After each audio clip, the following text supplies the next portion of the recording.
Entonces, ¿qué vamos a hacer? Para graficar, vamos a trazar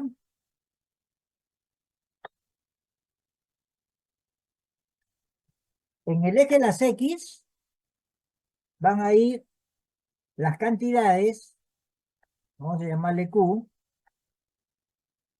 y en el eje de la Y vamos a poner los costos, ¿sí? Vamos a suponer que esté en este caso en dólares. ¿Listo? Como sabemos, el costo total es igual al costo fijo. Cuando pongo en mayúscula me refiero al costo total y el costo fijo total, más el costo variable unitario. Como es costo variable unitario, lo voy a poner con minúscula. El costo variable unitario multiplicado por la cantidad. ¿Listo? Esa es la ecuación, la ecuación lineal del costo total. Si vamos a graficar, por ejemplo, para Acron, el costo fijo para Acron es 30.000. Entonces ubicamos por acá 30.000. Ubicamos 30.000. Ya tenemos un punto. Y ahora tenemos que trazar por acá otro punto. Entonces, si conocemos el costo fijo, conocemos el costo variable unitario de Acron, que es 75, escogemos una cantidad cualquiera. Y para una cantidad cualquiera, ya tenemos el otro punto. Ahora unimos los dos puntos y tenemos la recta que corresponde a Acron, ¿sí? ¿Alguna duda, alguna pregunta? Puede ser con cualquier cantidad cuba. Lo que queremos es identificar otro punto para poder unir con el punto del costo fijo y podamos nosotros tener la recta, ¿sí? Bien, ahora sí. A ver, le doy unos minutos para que sobre este mismo gráfico, grafiquen para Bowling Green y grafiquen para Chicago. Sobre este mismo gráfico. Tienen que hacerlo a escala. Tienen que hacerlo a escala. Trabajen, a ver, los espero. Trabajen.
Entonces, como se dan cuenta, acá tenemos el gráfico.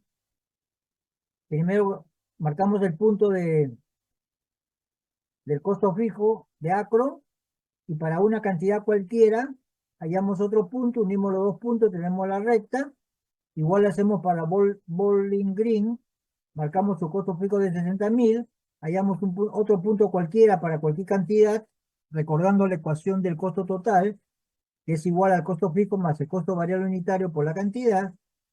Y para Chicago de igual modo, ¿no? 110.000 es el punto del costo fijo, hallamos el costo variable total, tenemos el otro punto, los unimos y tenemos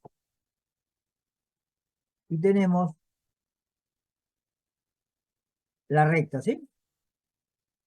En este caso que nos preguntan para 2.000 unidades, por ejemplo, pudieron haber hecho para Q2000 y tenían los puntos, ¿no? Y podían unirlos y tener la recta, pero no tiene por qué ser 2.000, puede ser cualquier cantidad, cualquier cantidad. ¿Qué podemos visualizar acá? ¿Qué podemos darnos cuenta acá? Que tenemos tres zonas.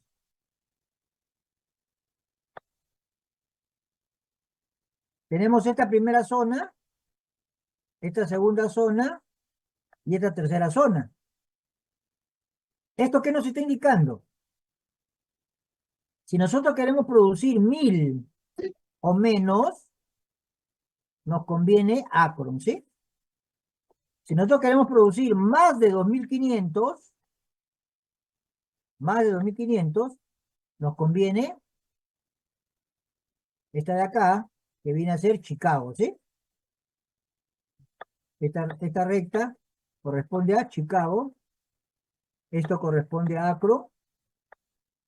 Y si queremos producir entre 1.000, una cantidad mayor a 1.000, pero menor a 2.500, nos conviene más Bowling Green, ¿no? Porque esta recta es la que corresponde a Bowling Green, ¿no? En este caso que nos preguntan para 2.000, obviamente 2.000 está en la zona de Bowling Green, la mejor alternativa es instalar la planta, perdón, instalar la planta en Bowling Green, ¿no? Entonces, un diagrama de punto de equilibrio nos da, pues, dependiendo cuál va a ser mi producción, en cuál lugar me convendría más, ¿sí? Si se dan cuenta, en base a costos, no siempre es un lugar el mejor sitio, ¿no? El mejor sitio depende de el volumen de producción. ¿Alguna duda, alguna pregunta?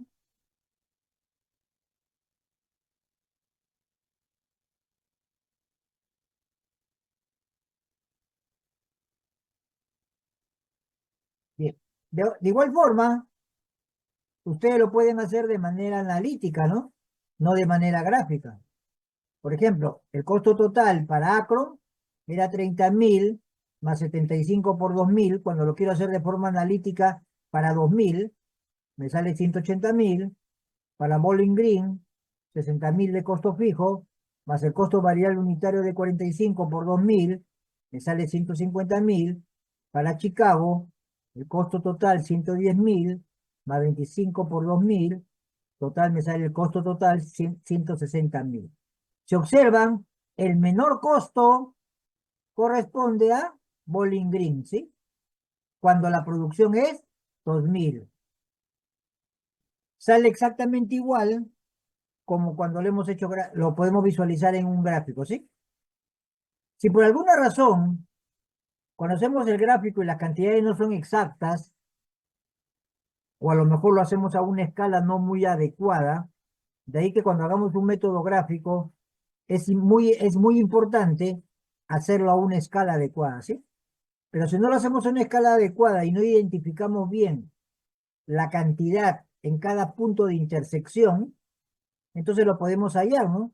Por ejemplo, cuando intersectamos acá, por ejemplo, para Bowling Green, ¿no? Akron con Bowling Green. Hacemos la intersección de las dos rectas. La recta de Akron con Bowling Green.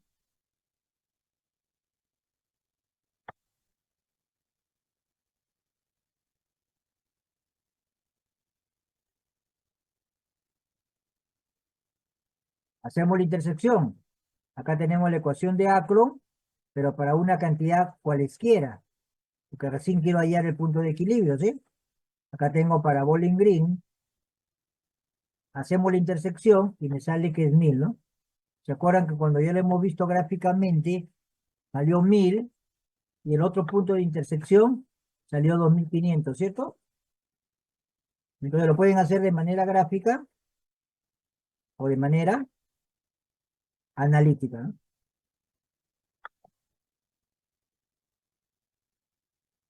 ¿Alguna duda, alguna pregunta? Profesor, una pregunta. ¿Me escuchó? En el gráfico, si la cantidad que yo quiero producir está en el punto de intersección de las dos vectas, Ah, esto, en ese cualquiera, caso, es indiferente o uno u otro, ¿no? ¿Ya? En ese caso, tú para tomar la decisión, ya no, ya tendrías que tomar algún criterio adicional, ¿no? Ya no solamente el criterio de los costos fijos y costos variables que te da el punto de equilibrio, ¿no?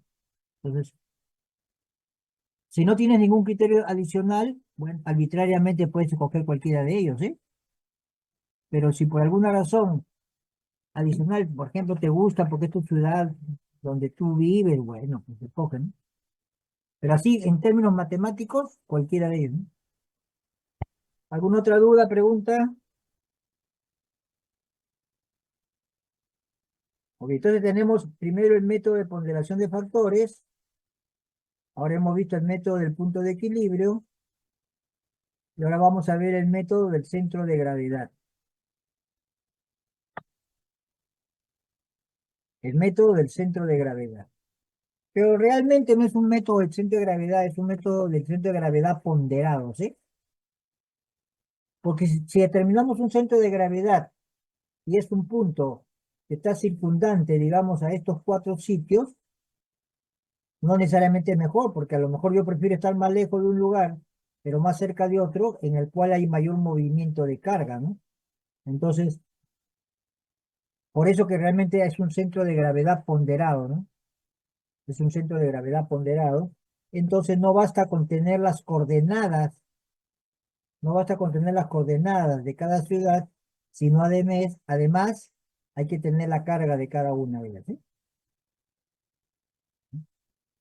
¿Ok? Entonces hay que tener como información las coordenadas de cada uno de ellos y además la carga, ¿no?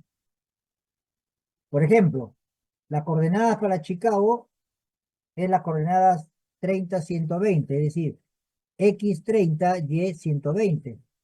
Para Nueva York, las coordenadas son 130, 130.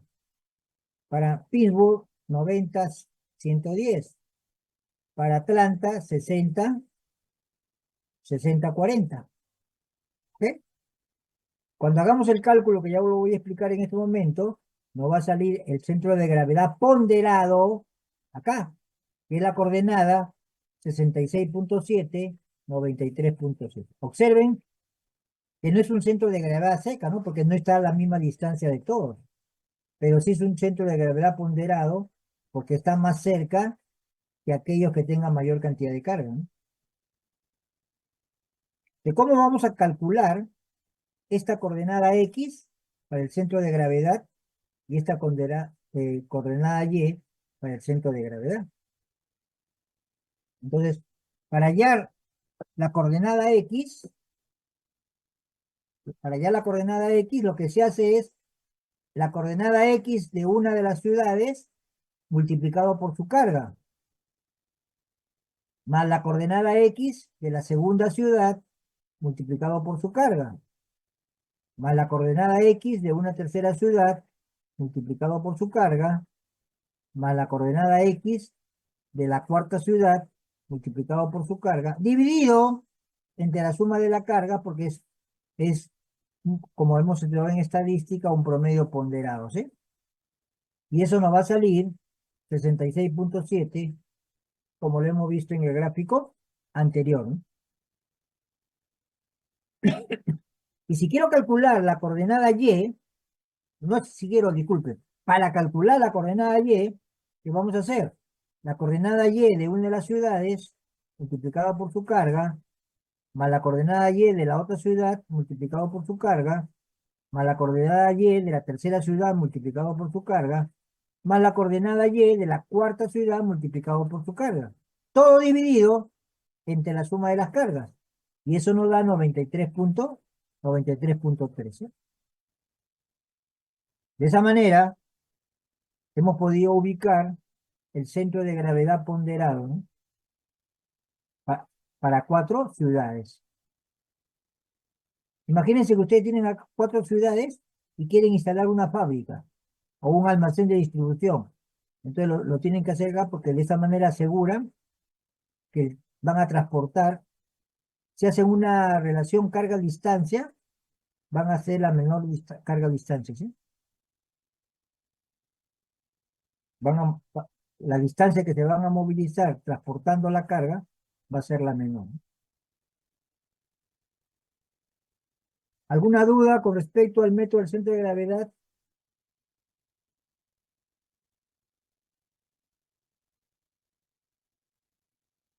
Esos son los 3 métodos que vemos en el curso. No, con eso no quiero decir que sean los únicos que existen, ¿ah? Son los que, los que vamos a ver en el curso.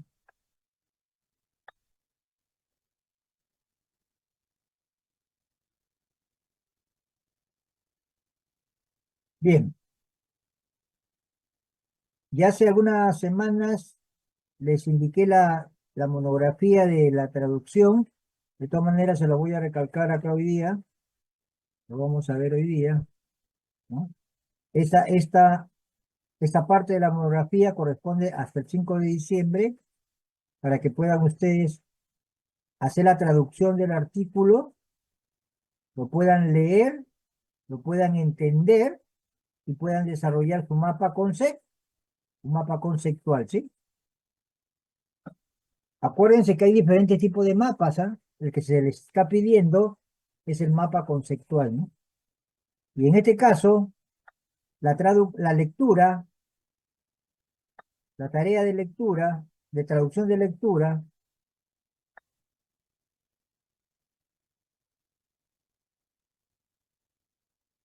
tenemos, si la memoria no me engaña, tenemos 8 tareas, sí, tenemos 8 tareas, y la tarea 1 está asignada para el equipo 1 y al equipo 9, la tarea 2 está asignada al equipo 2 y al equipo 10, y por último la tarea 8 está asignada al equipo 8 y al equipo 10 y 16, ¿no?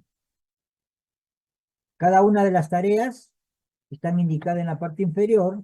Por ejemplo, la tarea 1 tiene 3, en este caso tiene 3 partes. Ahí están sus links para cada uno de ellos. Pero por si acaso, si no lo ubicaran por el link, los títulos corresponden exactamente igual, ¿no? ¿Ok?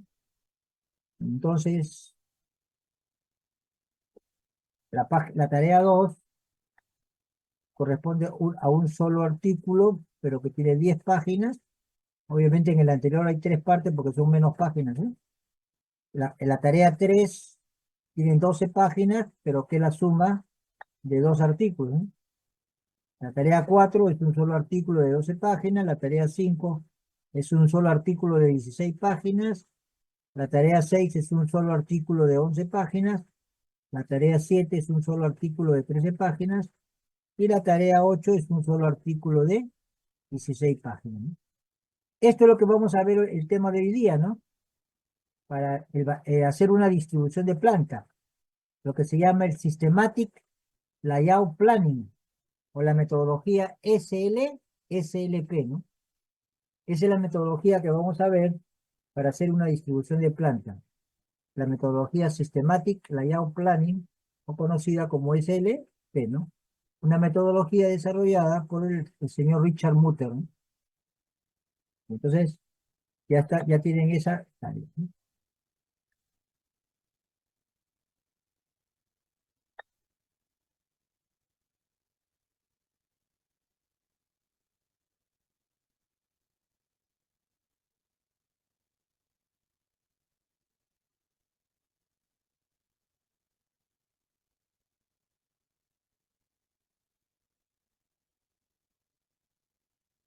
Entonces, ya hemos visto esta presentación, ya les he explicado respecto a la monografía. Acá tienen una lectura, si lo pueden hacer después de un video que vamos a ver. El link del video era este de acá, pero ahora ya no se encuentra, ¿no? Así que voy a tratar de ponérselo de otra manera, pero aunque el video se lo voy a pasar ahora, ¿no? Y acá tenemos un ejercicio de localización adicional que ustedes pueden revisar, ¿no?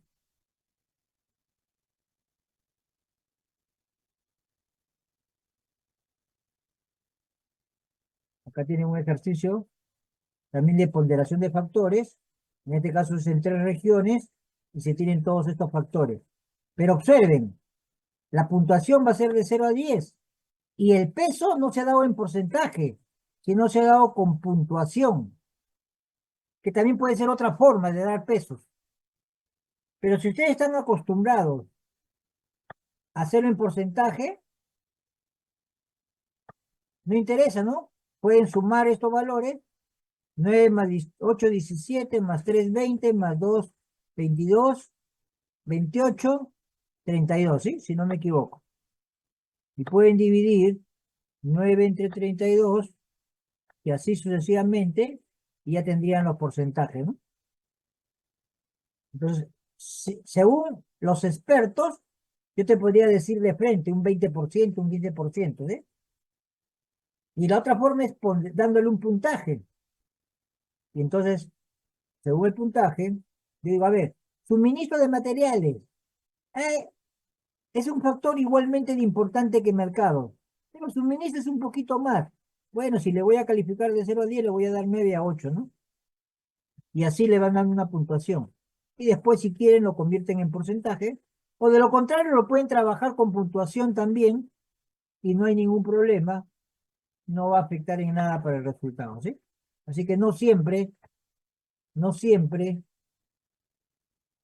se tiene que trabajar con porcentaje, ¿no? La mayoría de veces de libros lo muestran como porcentaje, pero no necesariamente tiene que ser, ¿no? Y ahí continúa todo el ejercicio, ahí está todo el procedimiento, las ponderaciones, ya ustedes lo pueden revisar como un ejercicio adicional, ¿no? Ahora sí, una vez que hemos visto el tema de localización, vamos a ver el tema de disposición de planta.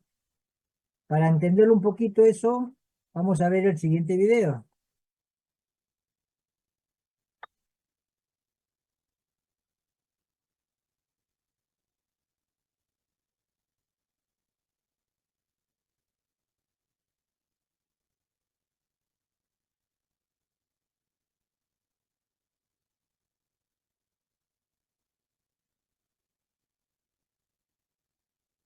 Bien, entonces,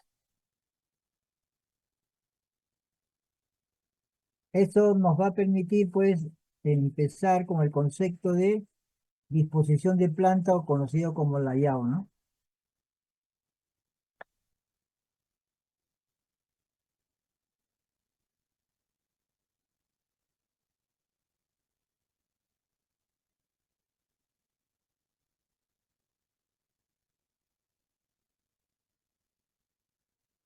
Entonces, voy a empezar por la 13 mejor hoy día, ¿no?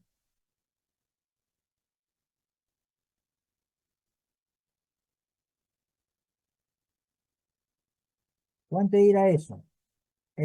Acá tenemos, le estoy dejando acá para lectura para ustedes, la norma básica de ergonomía y evaluación de riesgos disergonómicos, ¿sí? Es que fue dado en el 2008 y que es la que se aplica en la actualidad para las...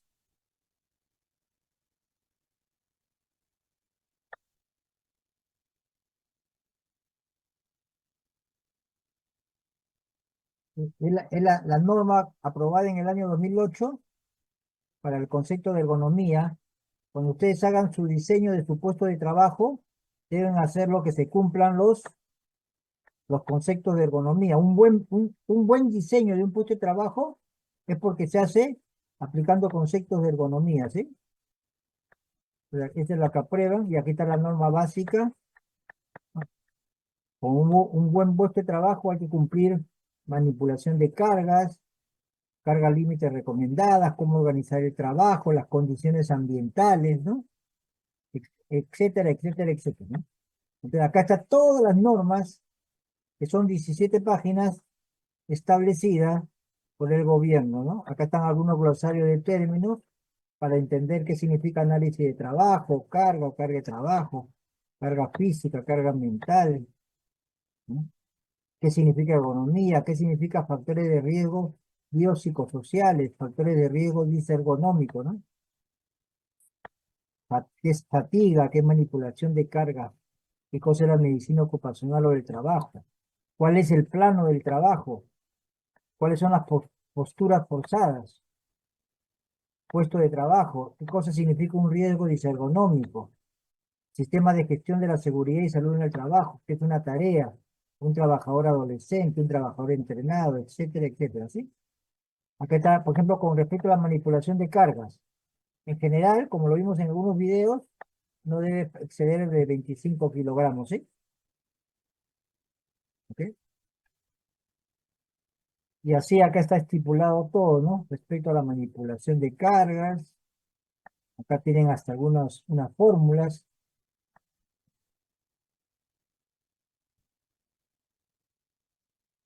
Cómo debe ser la postura en cada puesto de trabajo, ¿no? El alcance de los brazos, etcétera, etcétera, ¿no? De todo está normado, todo está establecido por una norma legal del gobierno, ¿sí? Que va en cuidado de los trabajadores, de la mano laboral del país, ¿no? Porque de lo contrario, los empresarios podrían abusar, porque no todos los empresarios son conscientes de dar un buen servicio a los trabajadores, ¿sí? Entonces acá están todas las normas, ¿no? Observen que esto fue dado por el viceministro de Trabajo, del Ministerio de Trabajo, ¿no? Porque el Ministerio de Trabajo es el responsable, pues, de la mano laboral en el país, ¿no?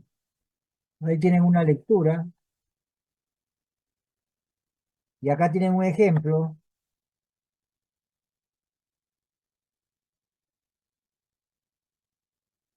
de un estudio,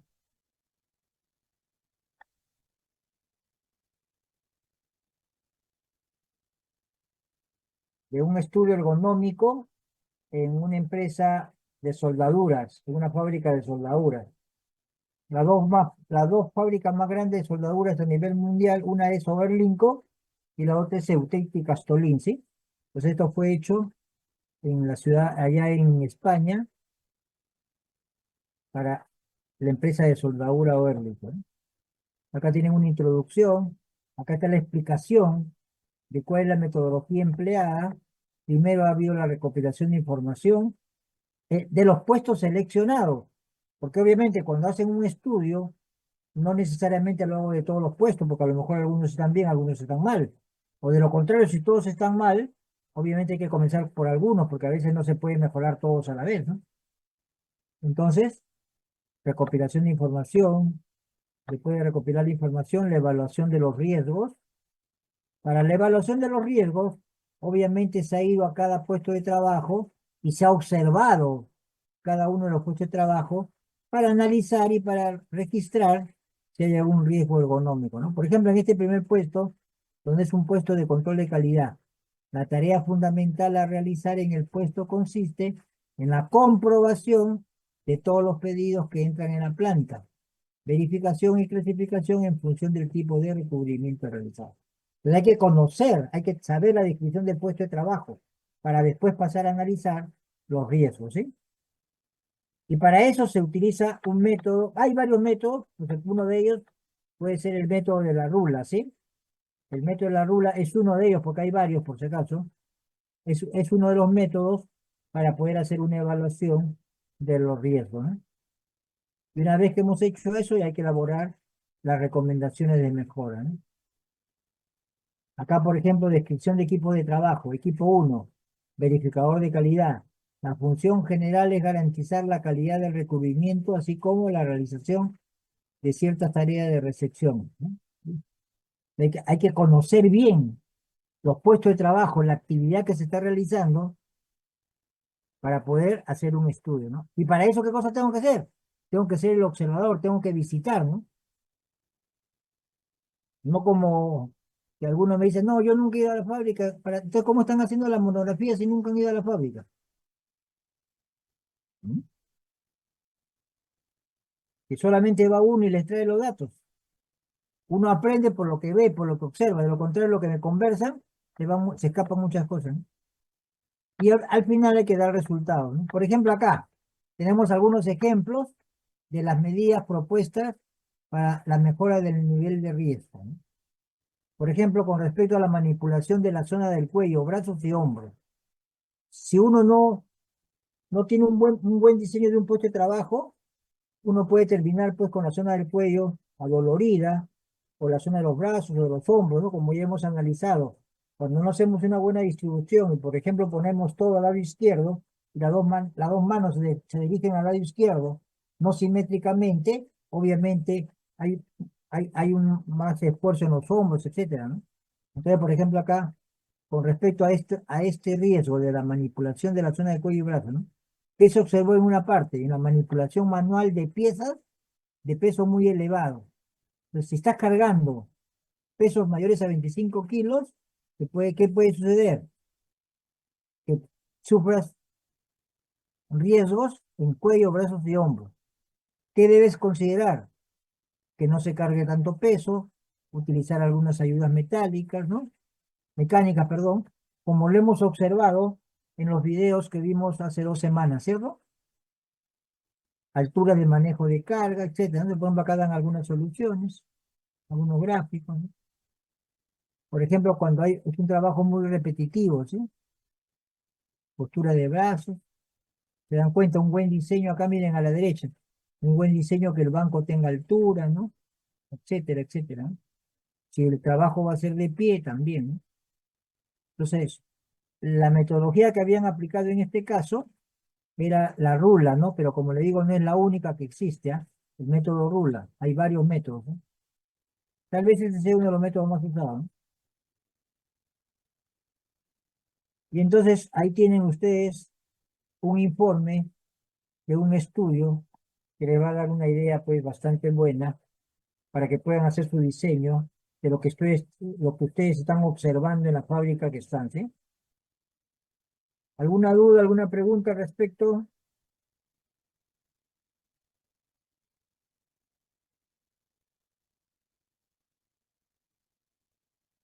Vamos a continuar, un momentito vamos a tomar asistencia.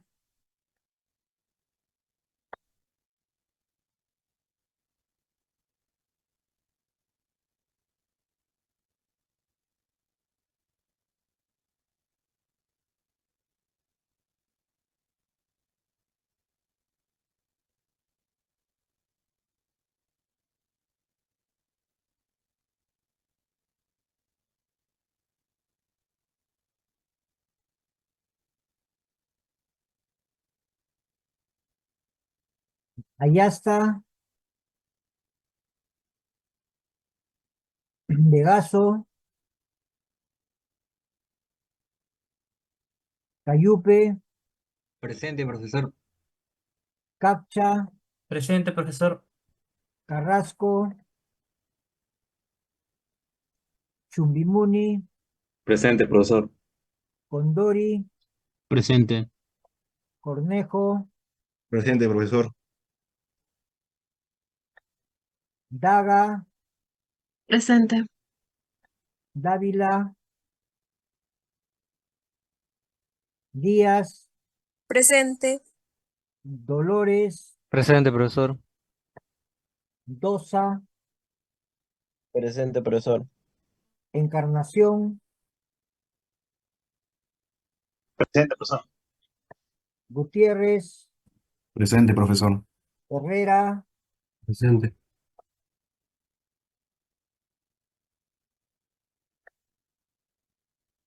Profesor, disculpe, Vegas o presente. después voy a repetir, ¿ya? Isidro, Presente, profesor. Lara, Presente, profesor. Lébano, Presente, profesor. Yamoca, Presente, profesor. López, Presente, profesor. Velázquez, Balma, Medrano, Presente, profesor. Ortiz, Presente, profesor. Genhua, Quispe, Rixe, Rodas, Rodríguez, Ruiz, Presente. Sánchez,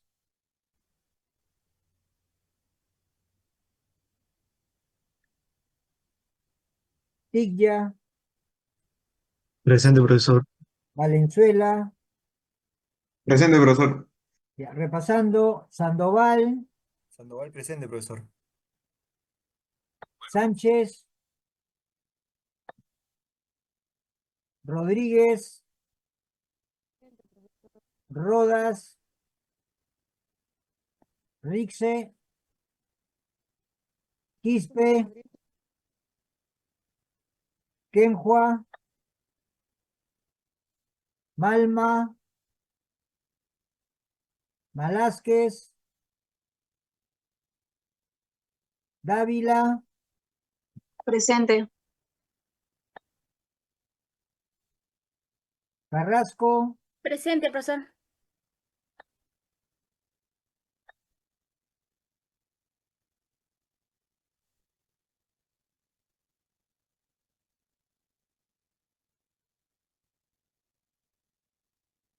Disculpe, Rodríguez, presente. No sé si se escucha mi ya te micro. puse ya.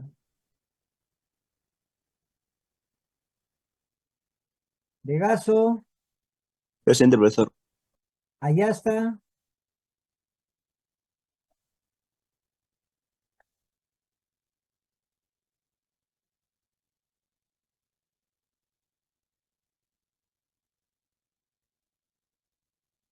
listo.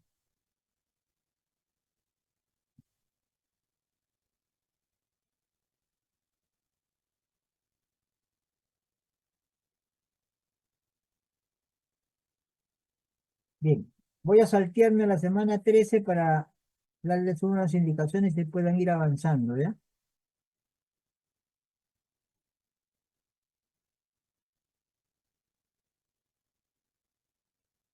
Acá en la semana 13, observen que ya está figurando el informe final.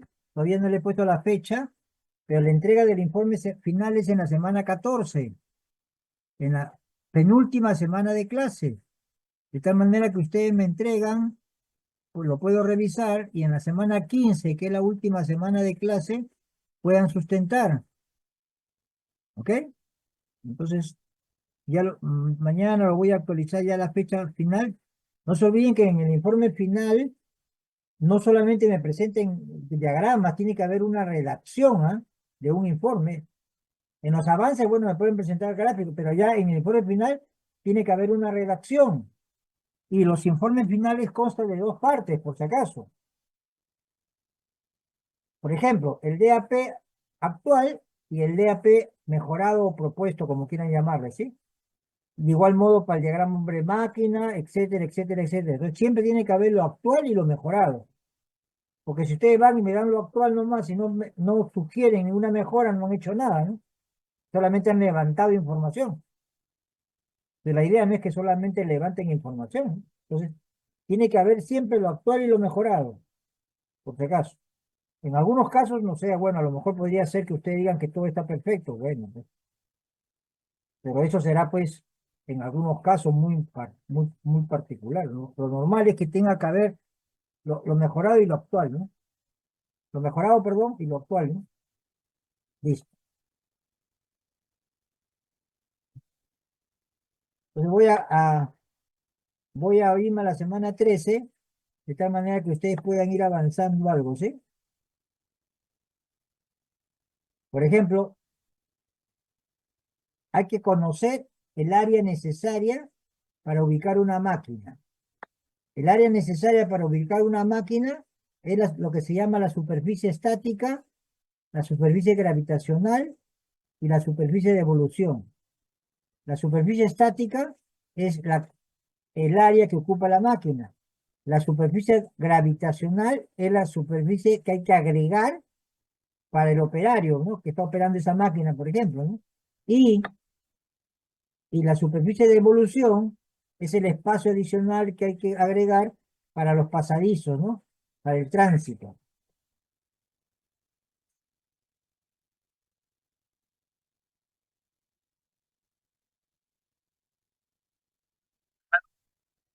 A este punto de sistemas productivos, un programa actual de arroz. Vamos a trabajar con para hacer estos factores, para hacer diseño de sistemas productivos, con maquinaria. Hablamos de maquinaria fundamental. Nosotros, como el área, espacio. Entonces hoy vamos a enfrentarnos a esa temática. La superficie de gravitación, la superficie de evolución, las diferencias total, el área necesita entonces esa superficie. Estamos hablando de tres. La primera de ellas es la superficie de unidades cuadráticas correspondientes a las dimensiones propias de la máquina. Estas generalmente están dadas en la tabla de especificaciones que valora fabricar. Si no existe esta tabla de especificaciones, lo que hacemos entonces es que tomamos una imagen a vista superior de esa máquina y a través de integrales o de áreas conocidas hallamos esa superficie estática.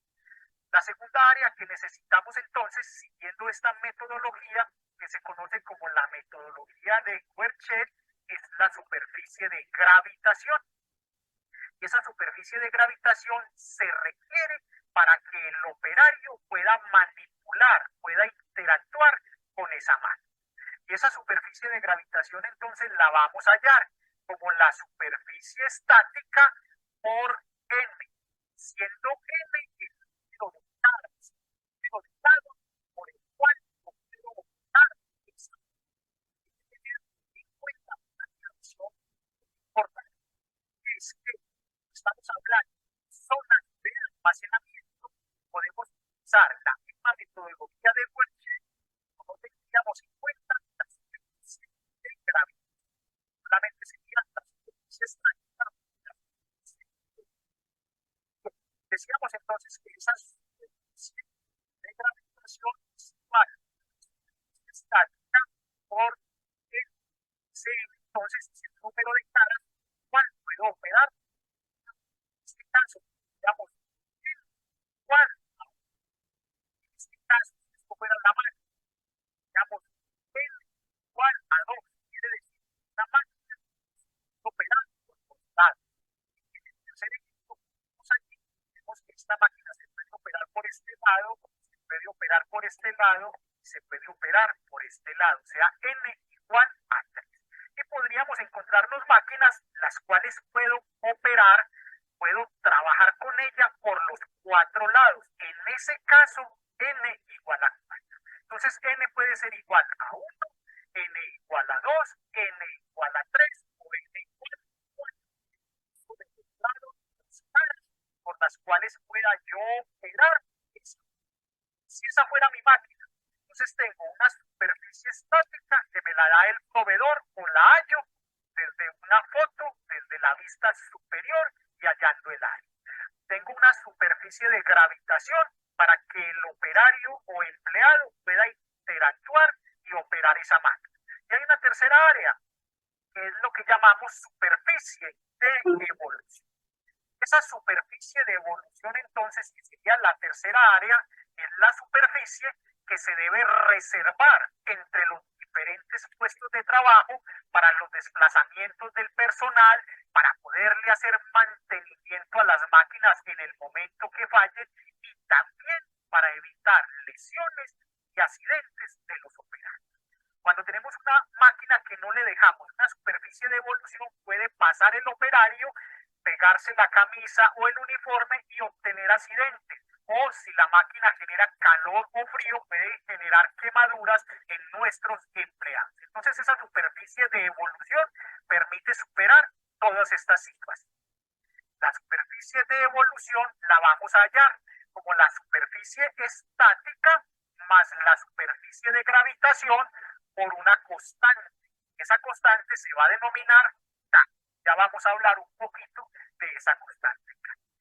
El área o la superficie total entonces que requiere cada máquina por cada una de las referencias que estemos trabajando dentro de nuestra planta va a ser igual a la superficie estática más la superficie de gravitación más la superficie de evolución.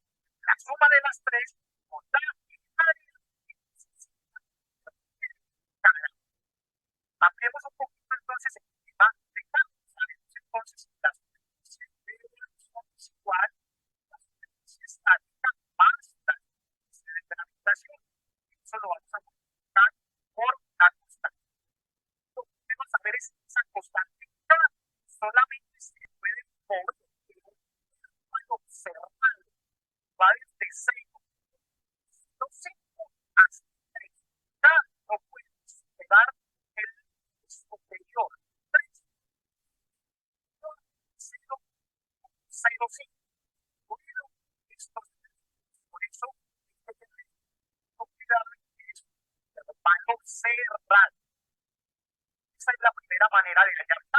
Una segunda forma de hallar K la podemos hallar como la altura promedio del operario o de los operarios que manipulen esa máquina sobre 2 veces la cota media de la máquina o la altura promedio de las máquinas que esté operando ese empleado, teniendo en cuenta que no se salga de ese, digamos, entonces K como coeficiente igual a la altura promedio de los operarios sobre 2 veces la altura media de la máquina.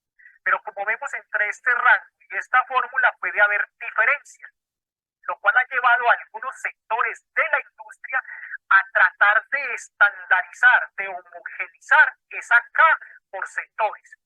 Entonces, una tercera manera donde podríamos definir K es utilizar tablas como estas, donde la gran industria, alimentos y evacuación con grúa y puentes se han puesto de acuerdo y han dicho que K se maneja en un intervalo en ese rango. La industria textil y de hilado se han puesto de acuerdo y quieren que se maneje en ese intervalo. La pequeña industria mecánica quiere que se maneje en ese intervalo. La industria mecánica en general tendrá valores de K entre 2 a 3. Entonces podemos usar los 3 caminos. El primero de ellos, K en un rango de intervalo cerrado entre 0, 0, 5, 3. K igual por fórmula altura promedio del operario o de los operarios sobre 2 veces la altura promedio de las máquinas y 3 utilizando tablas como esta. Vemos con un ejemplo cómo podemos hallar entonces ese área que requieren ciertas máquinas en una compañía. El ejemplo nos plantea que utilizando K igual a 2, en este caso nos lo están dando, pero si no nos lo dan, es el analista de diseño de sistemas productivos el que define ese K bajo cualquiera de los 3 mecanismos. Le piden entonces que calcule la superficie total necesaria que requieren las máquinas de un taller que debe contener los siguientes elementos: un torno pequeño, un torno al aire, una fresadora, un taladro radial, una réplica. La tabla de los proveedores le están dando la superficie estática.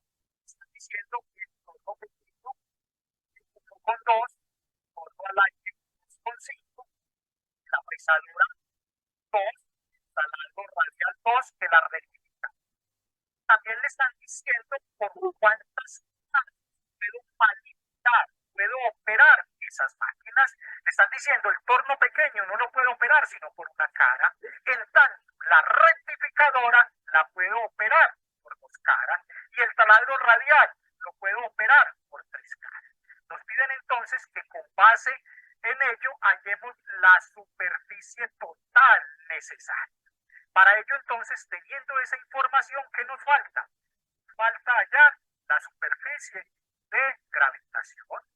¿Qué más nos falta hallar? La superficie. Nos estaría faltando allí para resolver. Sabemos entonces que la superficie de gravitación es estática por el número de caras. Para el torno pequeño, ya 1 con 2 por 1. Para el torno al aire, ya de 2,5 por 1. Para la fresadora, ya la superficie estática 2 por en este caso valdría 2. Para el taladro radial, tendríamos entonces la superficie estática de 3, la superficie estática de 2 por el número de caras por donde puedo operar, que sería 3. Y para la rectificadora tendríamos entonces una superficie estática de 2 por un número de caras por donde se puede operar de 2. Para la superficie de evolución, recordemos que es la superficie estática más la superficie de gravitación por una constante K. Y recordemos que esa constante K nos dijeron que iba a ser 2. En el primer caso, entonces, para el torno pequeño tendríamos la superficie estática, 1 con 2, la superficie de gravitación que me da 1 con 2, entonces sumados esos dos me da 2 con 4 y lo multiplicaríamos por la respectiva constante que sabemos que es 2. Para el torno al aire, sabemos que la superficie estática es de 2,5 y sabemos que la superficie de gravitación haciendo esa operación es también de 2,5. O sea que tendríamos una superficie estática más superficie de gravitación de 5 multiplicado por la constante, que en este caso sería de 2. Para la fresadora tenemos una superficie estática de 2 multiplicado por la superficie de gravitación que sería 4. Entonces 2 más 4 me va a dar 6 multiplicado por la respectiva constante K. Para el taladro radial igual tendríamos una superficie estática de 2 más una superficie de gravitación de 6, o sea que tendríamos 8 multiplicado por la constante K que es de 2. Y para la rectificadora tendríamos una superficie estática de 2 sumado a la superficie de gravitación que es de 4. Tendríamos 6 multiplicado por la respectiva constante, en este caso me da 2. Entonces lo que vamos a hacer, si la superficie total es la suma de la superficie estática más la suma de la superficie de gravitación más la superficie de evolución, entonces sumamos. Al sumar esa superficie estática, esto nos va a dar 9,7. Al sumar esta superficie de gravitación, esto me va a dar 17,7 y al sumar esta superficie de evolución, esto me va a dar 54,8. Lo cual quiere decir que la suma de esas tres superficies me va a dar 82,2 metros cuadrados. En este taller entonces, para poder coordinar el torno pequeño, el torno al aire, la fresadora, el taladro radial, la rectificadora, necesito 82 metros cuadrados poder hacer 5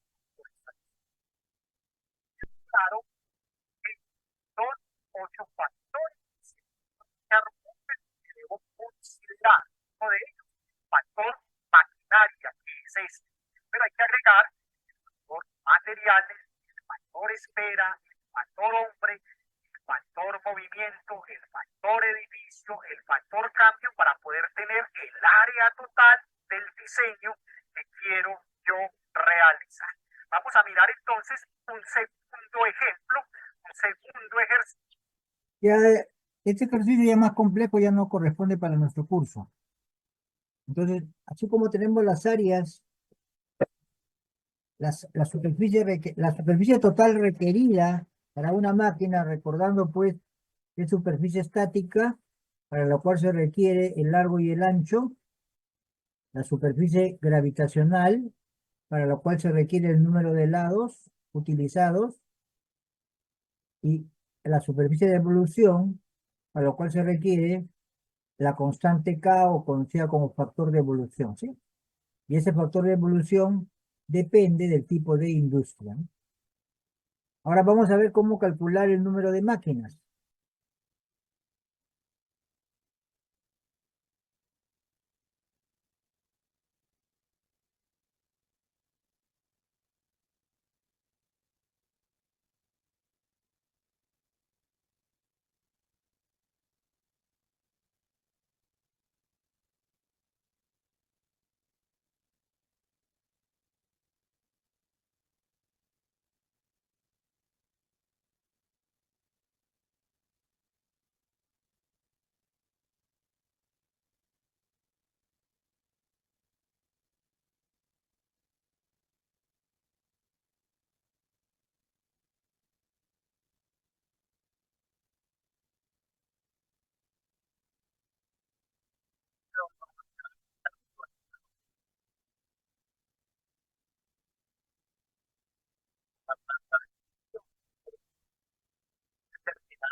Centro de copiado establecido en un edificio de oficinas elabora informes para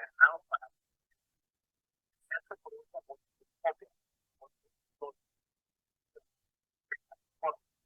tiempo de procesamiento para obtener una copia de centro trabaja 50 días al año.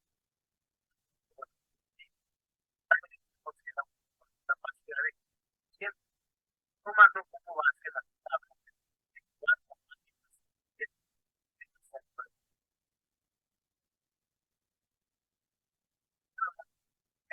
efecto pronóstico de demanda de uno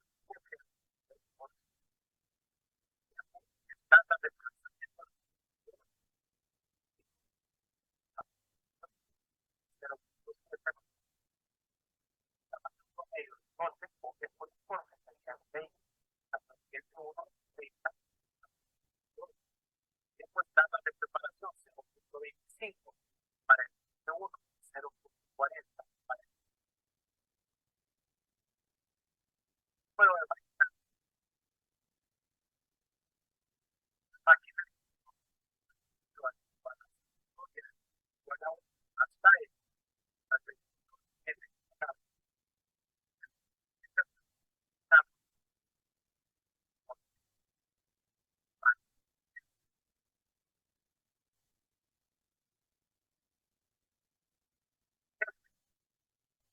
menos por ciento sobre 100%.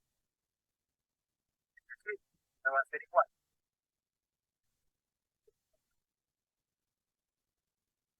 Más por 3%.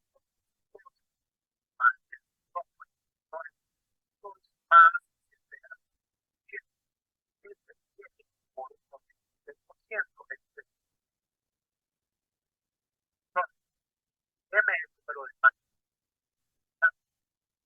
X es el amortiguo del producto por año. B es el tiempo de procesamiento en horas por día. Es el tiempo de instalación. U es el tamaño del lote de producción. N es el número total de horas por año del proceso. Y C es el colchón de capacidad, es decir, le damos un extra más de producción para poder cubrir la demanda por si la demanda aumenta. Por los datos del ejemplo.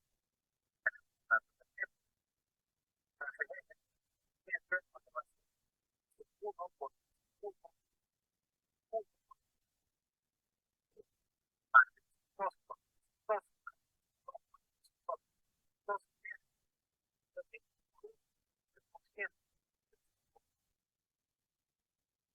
calcular el valor de horas por persona. Entonces, pues, no, ahora, 250 horas por año. Y nos va a dar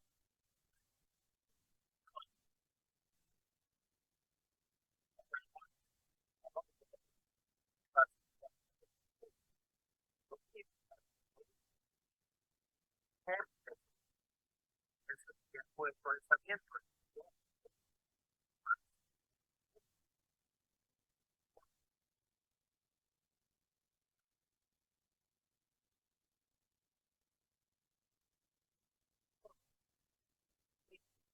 Más segundo, y por eso, siempre está y por el 0,4 es el tamaño del otro.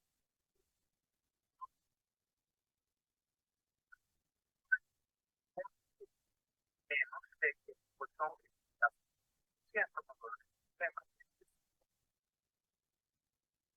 de la computadora para hacer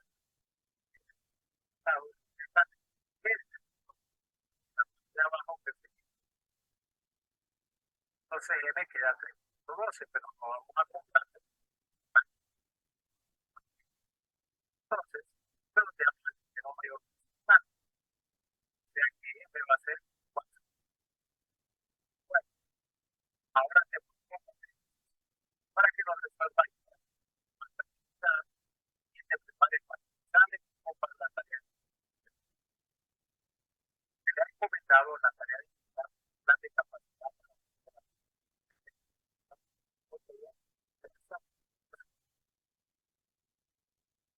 de la capacidad de se fabrica cuando todo para el los tiempos estándar en preparación de los lotes de demanda se empieza a trabajar en estudio 8 horas, 1 día a la semana. Sabe por experiencia que pues no de capacidades por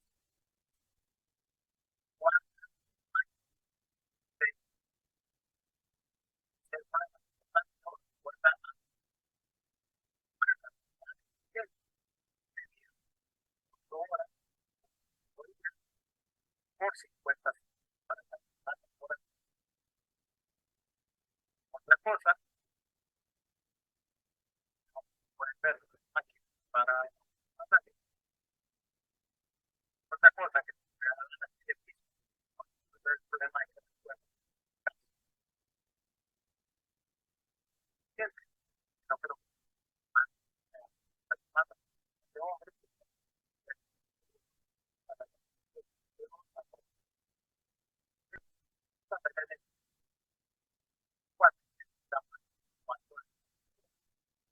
en la fórmula que utilizamos en el problema que era de 200, caso antes 4, pero aquí están todos los datos en la tabla. En la decisión va a encontrar todos los problemas que lo que pasa es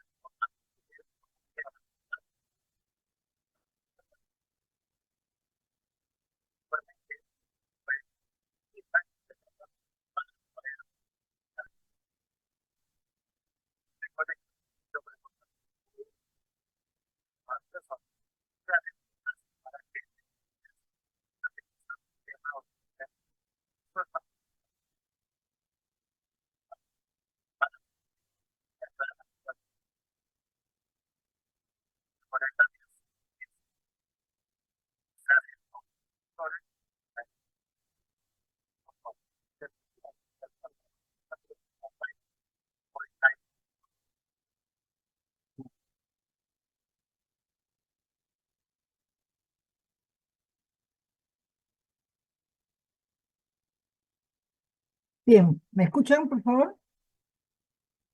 ¿Sí? Sí, profesor. Ya. Ahora vamos a ver, ya hemos visto las 5 S y una para poder cumplir con las 5 S, hay que hacer se puede marcar la planta con estándares de colores, ¿sí? Entonces uno puede hacer un marcaje de la planta con un estándar de colores, ¿cierto? Que en algunos casos hay algunas pequeñas diferencias con algunas empresas, pero en la mayoría de empresas se cumplen los colores, están estandarizados, ¿sí?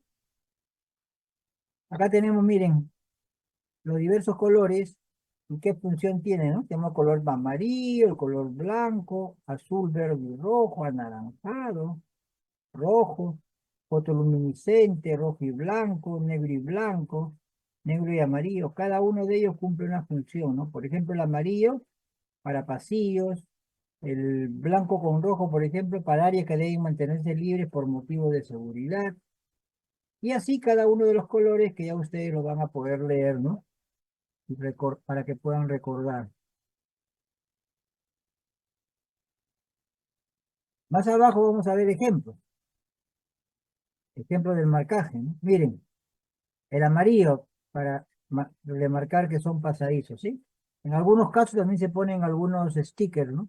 Como por ejemplo dial.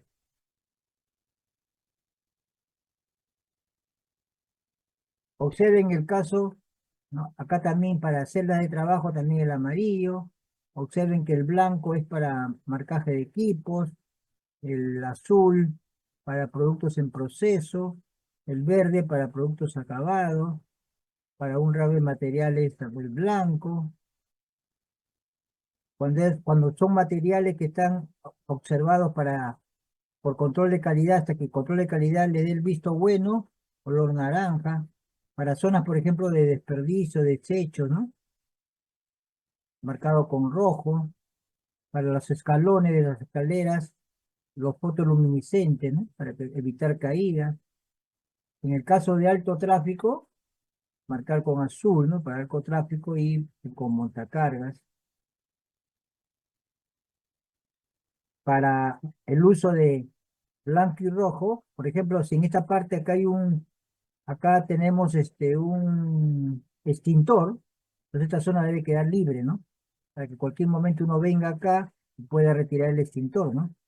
Porque muchas veces se tienen extintor y de ahí adelante se ponen cosas, es por gusto. Entonces, para decir que acá no pongan nada, porque necesitamos esto para retirar el extintor de ser necesario, entonces blanco con rojo, ¿sí? Acá tenemos para mantener libre para algunas cosas, blanco con negro. Cuando tenemos materiales peligrosos, negro con amarillo, ¿no? Entonces se dan cuenta que existe pues una estandarización de colores y de forma de marcar para toda la planta, ¿no?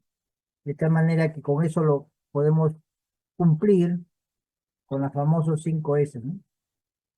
Acá tienen el link, porque la empresa se llama Brady, tienen el link acá para poderlo ver, ¿no? Entonces,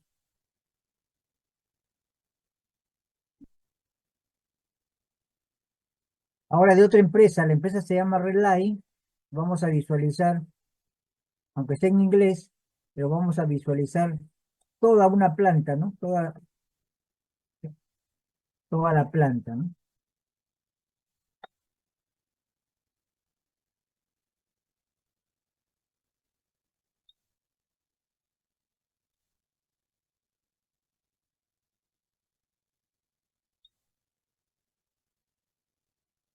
Bien, observen que acá tenemos una visión de toda una planta. Acá tenemos toda una visión de toda una planta, ¿no? Donde se ha usado el color lila, el color blanco por acá, el amarillo, algunos avisos, stickers, acá miren el blanco, el verde, ¿no? Por acá tienen otra numeración de otra cosa, por acá el fosforescente, entonces, todo está enumerado, ¿no? Y acá tienen una explicación para cada número y por qué se ha usado, ¿no? Por ejemplo, el púrpura, ¿no? No, acá tenemos todos, ¿no? En total, observen, y la memoria no me engaña, son 26 formas de marcaje de una planta de producción con la cual estamos cumpliendo también con las 5 S, ¿no? Entonces ya ustedes revisen y analicen, pues, los colores que se utilizan y para qué caso, ¿no? Observen por acá, ¿no? Que se ha reservado unos cilindros, el 12. Acá miren, hay un tablero eléctrico, entonces toda esta zona adelante con línea roja con amarillo, reservado, que ahí no pongan nada, ¿no? Porque se podría necesitar ir a abrir ese tablero electrónico, ¿no? Ahí tienen una visión global del marcaje de una planta, donde van a poder revisar. ¿Listo? ¿Alguna duda, alguna pregunta? Bien. Vamos a ver ahora un artículo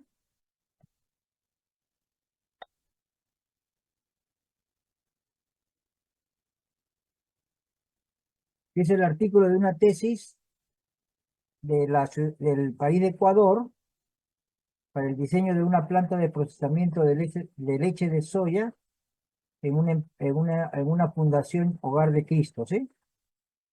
Leche de soya. Entonces, acá nos va a dar una idea de toda la metodología SLP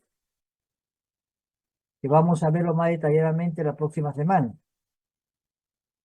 Pero va a ser bueno de que ustedes traigan leído este artículo porque ya le va a dar una visión global y cuando ya expliquemos la metodología SLP le va a ser más sencillo de poderla entender, ¿no? Bueno, lo primero que hay que conocer cuando uno quiere hacer una distribución de planta, obviamente hay que conocer el proceso productivo, ¿sí?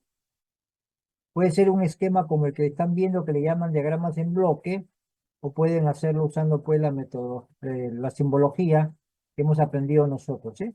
Primero hay que mezclar, después hay que hacer una cocción, después hay que triturar, hay que hacer un filtrado, hay que hacer una mezcla de aditivos, hay que hacer otro filtrado, hay que hacer el envasado y hay que hacer el enfriado, ¿sí? De todo esto es la secuencia de producción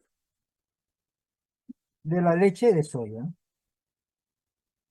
Cuando analizamos esta secuencia de producción, ¿qué cosas nos damos cuenta?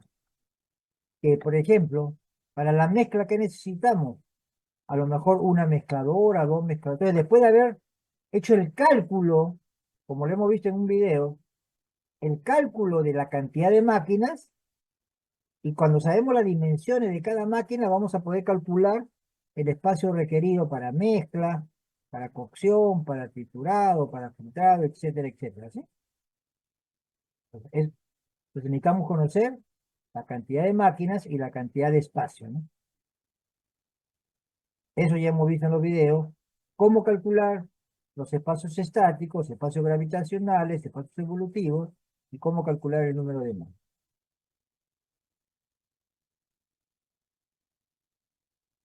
En este caso, ya nos han dado las dimensiones requeridas para cada una de las áreas.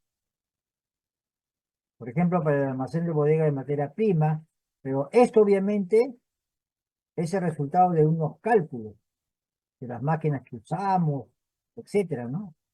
Acá ya no nos están explicando esos pasos, ya nos están dando directamente el espacio requerido, ¿sí? Y todo se comienza haciendo un análisis PQ. P significa producto, Q significa cantidad. Entonces simplemente vamos a ordenar de menor a mayor, de mayor a menor producción, los productos. Entonces,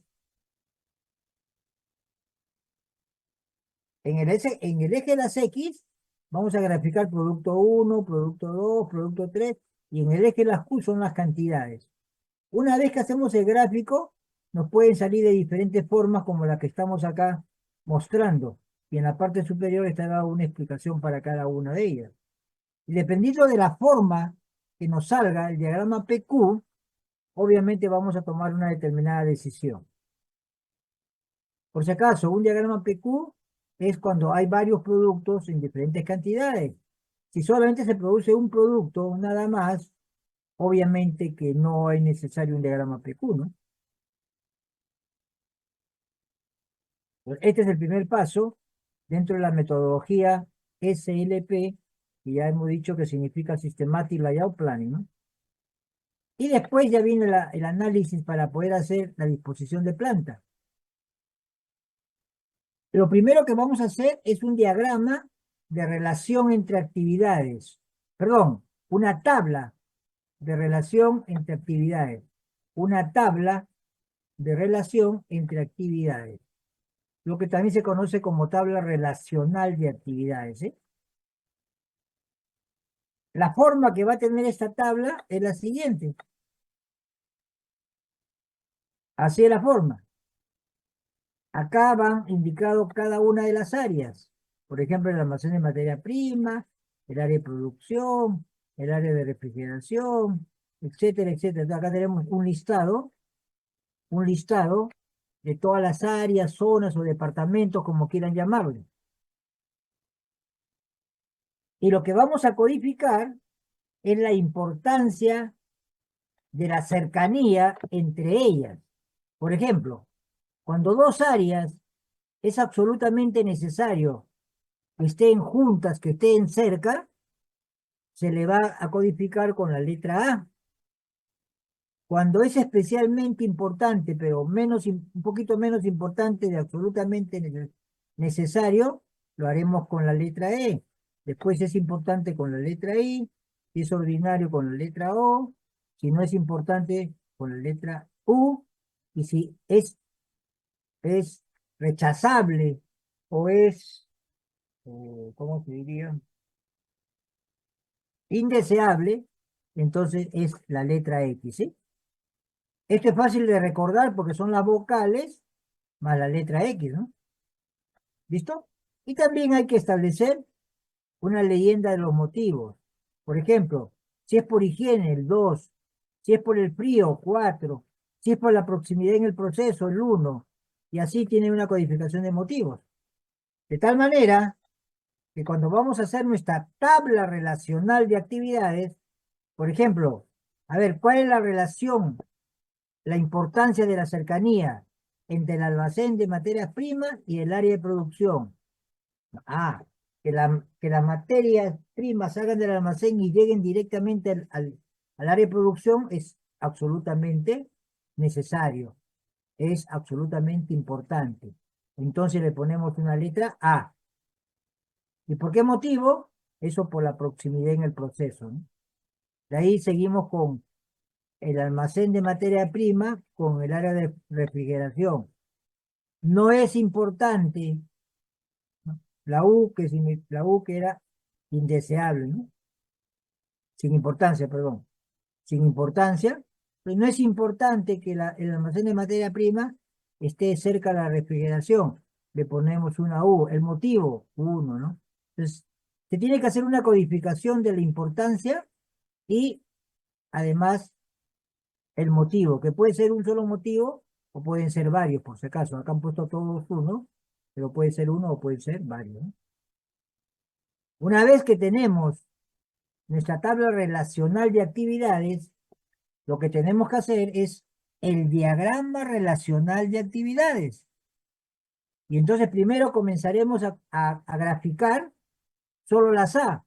Primero todas las A, después todas las C, después todas las I, después todas las O, después todas las U y después todas las X. En ese orden tenemos que comenzar a construir nuestro diagrama relacional de actividades. En el diagrama relacional de actividades ya no se va a poner A, sino se van a trazar 4 líneas. Para E, 3 líneas. Para I, 2 líneas. Para O, 1 línea. Para U, ninguna línea. Y para X, una línea punteada. Esa es la codificación cuando vamos a hacer el diagrama relacional de actividades, ¿sí? Este es el diagrama relacional de actividades, miren. Primero hemos graficado este de acá, ¿no? El 1 con el 2 y el 3 con el 5. Porque eran en la tabla relacional de actividades son A. Ahora acá en el gráfico le ponemos 4 líneas. Después seguimos con las que son E. E es 2,4, y como es E le ponemos 3 líneas. 2,6 también le ponemos, es E, le ponemos 3 líneas, y nada más, ¿no? Acá está lo que decía, ¿no? A 4 líneas, E 3 líneas, I 2 líneas, O 1 línea, U nada, y X línea punteada. Ya hicimos AE, ahora hacemos la I. La I 2,3, 2 líneas, y 5,6, 2 líneas. Bueno, me había olvidado acá la anterior, una más con 3 líneas, ¿sí? No hay ninguna O, entonces no hay ninguna con una línea. Hay muchas U, pero como las U no se traza ninguna línea, no se nota. No hay ninguna X, por eso que no hay ninguna línea punteada, ¿sí? Y de esa manera, después de haber construido nuestra tabla relacional de actividades, ahora tenemos nuestro diagrama relacional de actividades. Después de un diagrama relacional de actividades, hay que hacer, con el cálculo de los espacios, las áreas requeridas que se han hecho con el método Gurchet, hay que hacer un diagrama relacional de espacios. En este caso, en este artículo no nos lo muestran, ¿no? No lo muestran, pero ese es el siguiente paso. Primero, la tabla relacional de actividades. Después, el diagrama relacional de actividades. Y por último, el diagrama relacional de espacios, que en este artículo no lo muestran, ¿sí? Y acá al final también nos hablan ya, pues como es una planta de proceso, bueno, cómo se calculan algunos datos, pero para eso nosotros no estamos capacitados porque no hemos llevado un curso de balance de materia y energía, que es lo que nos permite hacer todo esto. Observen al final, se llega a tener un diseño de la planta, un pequeño diseño de layout, donde tenemos ubicadas las máquinas, ¿no? Más o menos la cercanía que deben tener. Y entonces este artículo nos da una idea global de cómo aplican el método de SLP, y además hay acá un cálculo de maquinarias. En este caso se hacen cuando los procesos son, perdón, cuando son productos por proceso, ¿no? Como en este caso, ¿no? Se dan cuenta, es algo continuado. No es como cuando es una empresa donde fabrican muebles, por ejemplo, y ensamblan muebles, ¿no? Ahí no es por proceso, ¿no? Ahí no hay proceso, ¿no? En cambio, por ejemplo, la refinería de Talara, eso es por proceso, ¿no? Procesar leche es por proceso, ¿no? Lo que se llama, ¿no? Bien, ahí tienen entonces un artículo que les da una idea global, ¿no? Entonces ya con eso hemos terminado esto. La próxima semana ya aplicaremos la metodología SLP con un ejercicio, pero que si ustedes traen leído todo, se les va a facilitar la lectura, el entendimiento del concepto, ¿no? Acá tienen, si quieren completar, acá tienen un video para el SLP y otro para el método Gurchet, ¿no? Acá hay otro, ¿no? Adicional al anterior si desean, ¿no? ¿Ok? Entonces tienen más material que ustedes desean buscar, desean complementar, ¿no? ¿Alguna duda, alguna pregunta? ¿Alguna pregunta, alguna duda? Bueno, ya son las 5:49. Estamos acabando un minutito antes. Ya nos estamos viendo la próxima semana. Lean las lecturas para que me entiendan mejor la explicación la próxima semana. Gracias, nos vemos. Profe, nos vemos. Gracias.